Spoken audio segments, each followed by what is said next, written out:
I'm just saying. So here's the thing. So I'll get to maybe the take home, I'll circle back to it at the end, what I think, my thoughts. But the bottom line is that when I started going through my notes, what I noticed is that we've had 3 seasons under Pineda. We had a first little season, then we had a full season, second season, right? And now we've had a little bit of a season, right?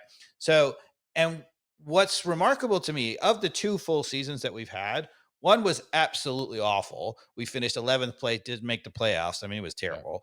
Yeah. And the other season, we finished 6th. And people were suddenly like, well, maybe Pineda's not so bad because we finished 6th. And what I noticed about it is tactically, they were very reminiscent of each other, the seasons.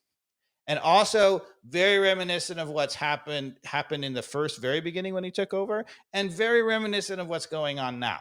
And so I will contend, my thesis, if you will, is that tactically, Pineda has been the same coach every single year, and overall, it's not good. Okay, so let's start with, when Pineda took over the team, okay, we had actually won 7 out of 8 games. 7 out of 8. Right? So first of all, Pineda's never won 7 out of 8, never come close. No. When was this? The end of 2000? Yes, this was the end of and it's 2020s when he took over. So this season is 2024. The 23 year, he had a full year, was great. 2021. 22, 21 was the year. Yeah, 21 was the year. Yep. But he took over in like December or something. Yeah. I mean, it was actually, he took over and he actually coached for 10 games before the playoffs. Yeah. So there was still a decent run to go. In those 10 games, he had 1.5 points per game. Put a bookmark in 2021. That. Yeah. So he was 4-3-3. So we had come off 7-1, and then he went 4-3-3. Now 4-3-3 is not awful, right? But it's not 7-1. Sounds like maybe it is awful if you're coming off 7-1 and you just take charge and you go 4-3-3. Yeah. Okay. So right off the bat, I was looking at my notes from the very first game, and I said, I'm a bit concerned about the coach because we don't really seem to have a system. Yeah. Okay. So in the first game versus Miami, there was some issues sorting out the midfield. By the third game in charge, I have my first notes that are our outside backs pinching in. I hadn't realized it was our third game in charge. Yeah. I mean, if you want to ask, did Pineda coach that? Sounds like it. By the third game, I noticed it. And by the playoff game, I have absolutely clear notes that we are fully committed to that. And I just want to say 10 games. Carmen. Yes. We talk about commitment of the podcast. Like, yes. Dave is the heart of this thing. That's correct. I mean, we know that, right? Oh, yeah, definitely. But I mean, the fact you've taken all these notes, I mean, it really is. I think, I know there's other podcasts out there that do a great job of providing some press coverage out there. But I think Dave's analysis here, when dedication, if you want a podcast that truly is listening to, informed observation, like this guy's taking notes. I mean, right? Third game, he's able to cite what he observed in the third game. Pineda was in charge and telling us the streak that happened right before he came on in charge. And I don't want to make you blush, Dave, too, but like talk a little bit about your coaching. Like you obviously, you and I played high level soccer together, but you have more of a coaching background than I do. And I think that's important because that's one thing that's very different about you and I don't have any real experience other than like doing soccer camps of coaching teams and understanding what it's like to have one-on-one conversations with players as the coach, to design a game plan, to pick which players start, figure out what formation works based on who you're playing. Talk a little bit about kind of your soccer background and you don't need to. Yeah, I don't think it's the time to go in detail, but I will say that I had the good fortune, and it was a lot of luck, to have coached under 2 of the most successful coaches in U.S. soccer history. Bob Bradley was the guy who I first coached under, who everybody should know, of MLS and U.S. national team fame. And I actually coached under Paul Riley, who is the most successful women's coach of all time. So I've coached next to two of the best professional coaches we've had. I've got to see them, interact. I've been in the locker room. Yeah. So I just want to bring that up for the fact that somebody who's, really watching the games, analyzing the games, taking notes, but also, has some real hands-on experience with coaching youth and, kids coming up through the system. So keep going, Dave. He knows what he's talking about. Knows what he's talking about. Fifth game in charge ever, right? Here's my comment. I wrote, are Lennon and Bello not flying up the pitch too much? Airplanes. Did you just say bellow? Bello. Yeah. Oh my goodness. Bello. Yeah. I forget all the players except for they're in my notes, so I know exactly who it was. Love it. And he had this issue already where we were having trouble in the back. Because we had airplanes, we were giving up some goals. And so probably people don't remember this, but going into that first playoffs, he was toying with the 4 in the back, 5 in the back, right? Mm-hmm. He had the only one when he played 5 in the back. The problem was, as we'll get to in the second season, only one person playing in center midfield. He was already, even in that first season, right? And this is what happens. So he starts out tactically with very clear thoughts, clearly. And then as the season goes on and it doesn't quite work, he does adjust. He does try to make some changes. And overall, as the season goes on, in all of the seasons, he has gotten to better tactically as the season went on. He's still overly committed to some crazy things, but he has gotten better each season. But the problem is, by the time he starts adjusting, he's flailing. He's moving back and forth both times, and it's too late. He's already got the team behind the 8 ball because the tactics that he initially committed to don't work. So I will say, so that first playoff against New York City FC, the other thing that started to kill us, there was zonal marking on the corners, which hurt us in that playoff game. Does that sound familiar? Still doing it, right? Yeah. So he hasn't fixed that. And that was the first time in the playoff game that I noted about, which will become the theme of the second season, or one of the themes, inverted wingers. Do you remember that? Yeah. And one of the things you might notice, so we'll talk about inverted wingers, particularly in relation to Araujo, who was this, super strong, fast, guy. And we always were like, free Araujo, right? Because he got to push it by guys, and he was inverted. He was always coming inside. You notice we haven't been talking about that. He still plays with inverted wingers. For example, Saba's right-footed, right? But he mainly plays. No, actually, Saba's playing on the right. You take that back. And then lately, he hasn't learned because he's been putting Mascara out left. Only recently. Yeah. But my point was going to be that we didn't have the super fast wingers or really get killed by being inverted until Mascara. That I was going to point out. He's the first guy who always relies on going with pace by people. He's had some really good games when he's not inverted, and he's been awful when he is inverted. Yeah. This is player evaluation 101. What do they like to do? Mascara, Araujo like to run by people. You've got to give them the space. They've got to go to their stronger foot. Yep. Right? Well, we always said that about Araujo, that he should have played natural. Yeah. Okay. So it was 1.5 points per game in that first 10 games. Second season. Overall record, 10-10-14. Is this the big injury year that everybody gave him a total hall pass 2022? Yep. So the big injuries were Robinson and Guzan, right? Yep. We finished 11th place.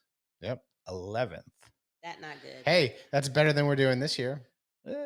It's about the same. We're 12th. I know, but we're 12. Statistically speaking, it's we're about 12. the same. And it was 1.2 points per game. I will point out, just because you brought it, let me scroll down here and get back to this. Okay, so this season...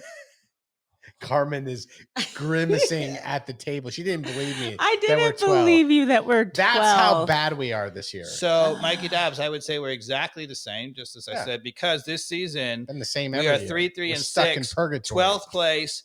We have 1 point per game.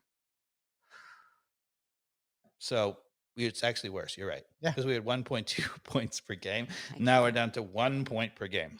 Oh, I know. So that's the worst. The table? That's a fact. That's the worst of the Pineda era, by the way. With these players, I Well, so here's the thing, and let me get back on track. See that goal while he's going to the notes at Barco and at River Plate? I think I did see that. Beautiful. Like just randomly. Yeah. So Barco. Some players get better when they're I forgot him coached. Too. Yeah. Okay. I don't know if that was an anomaly, but it was a beautiful free kick. It was great. So in the second season, we had 1.2 points per game. But one of the things I will say is that people forget or don't quite remember. I'm going to point out that was the Mama team. Yeah. Right? Yeah. Marcelino Moreno, Araujo, Martinez, and Almada. Yeah. I forgot about Mama.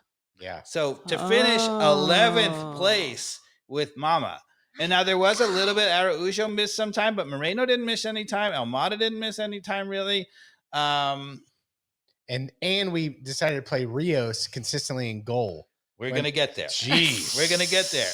Okay. God bless it. So one thing for sure, we started out, one thing that he had clearly coached he had a full preseason at this point. By the time we step foot for the second season, we have every single time the outside backs are flying, pinching in. I noticed it dramatically. So that puts to rest the fact that exactly when it was coached, it took him about the third game was the first time I mentioned it. And by 10 games in through a preseason, he had fully coached it. Okay. So, and we had super airplane wingers. Yeah. Right. So both of our fullbacks are charging up at the same time is what we call dueling airplanes. He talked about it in the press conferences. It was obviously a major tactic that he was backing. Yeah. All right. It was only the third or fourth game that Almada debuted because he had visa issues or whatever. So Almada debuts, and prior to Almada coming, the midfield was horrible. But Almada slots right into the midfield.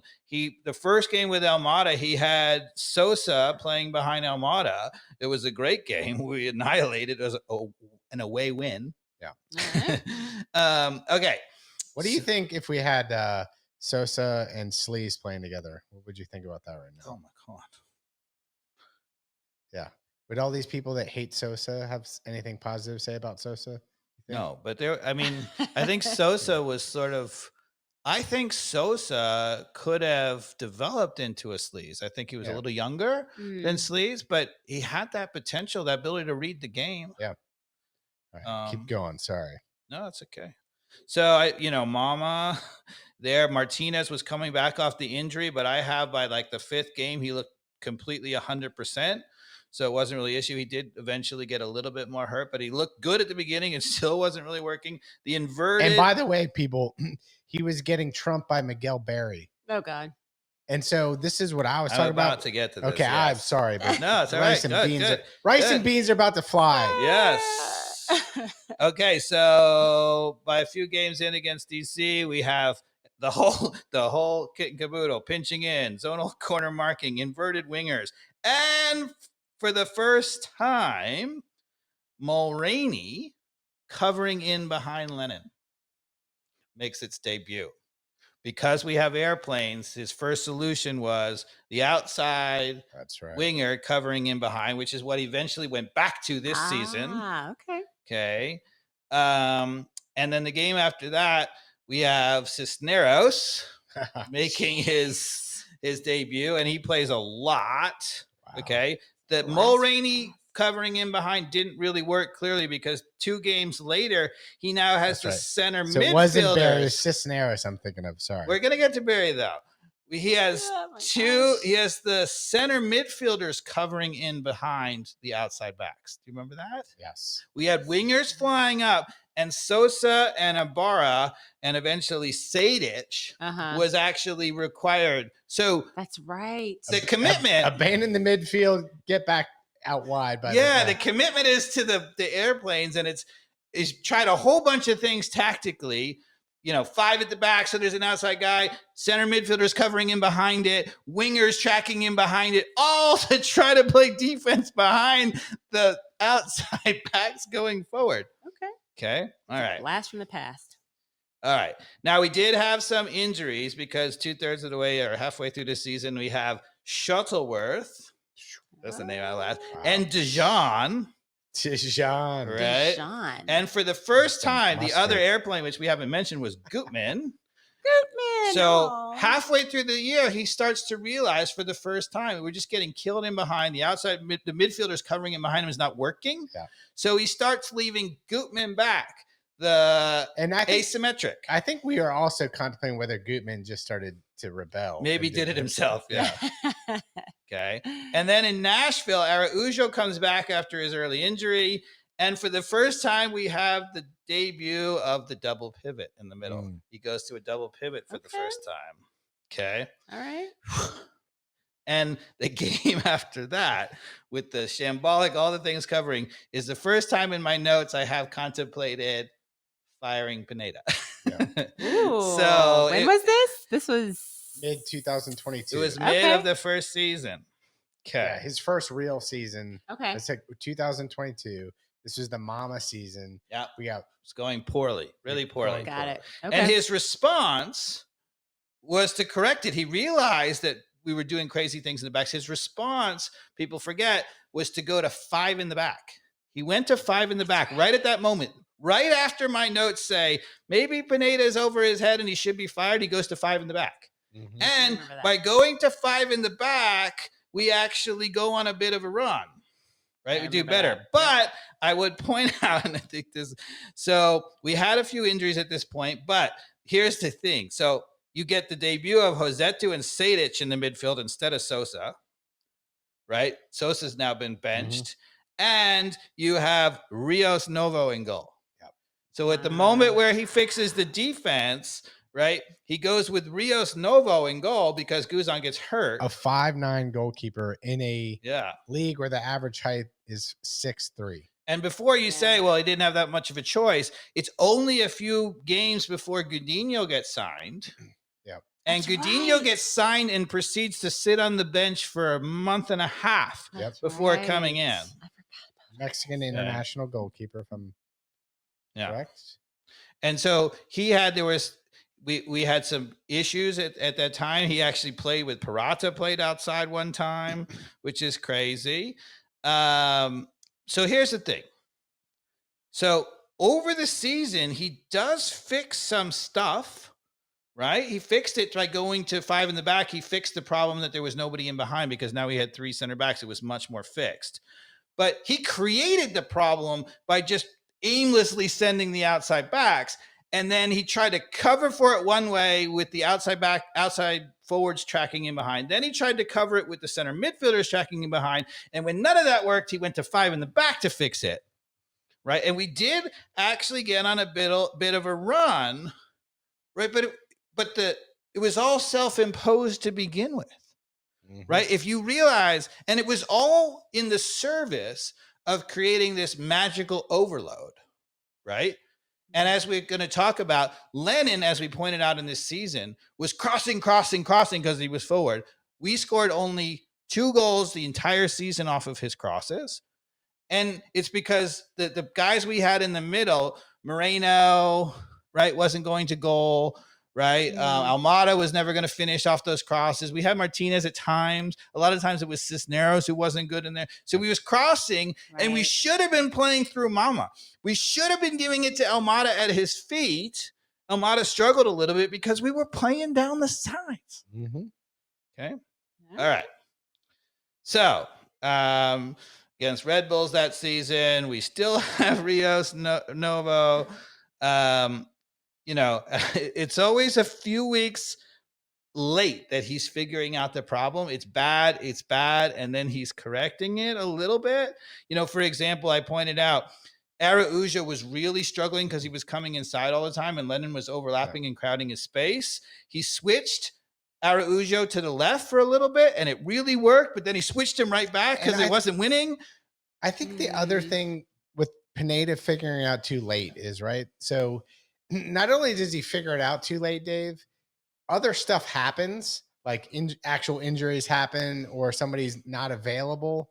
And so by the time he figures it out, he's at a point where his solution is changed with what he actually needs to do based on what's available with his talent. I feel like that happens over and over with him too, because he's late to figure out what the problem is. He's 3 or 4 games and he's like, aha. Somebody like Amada gets injured, Gigi's injured, Gregerson's out, whatever it is. Yep.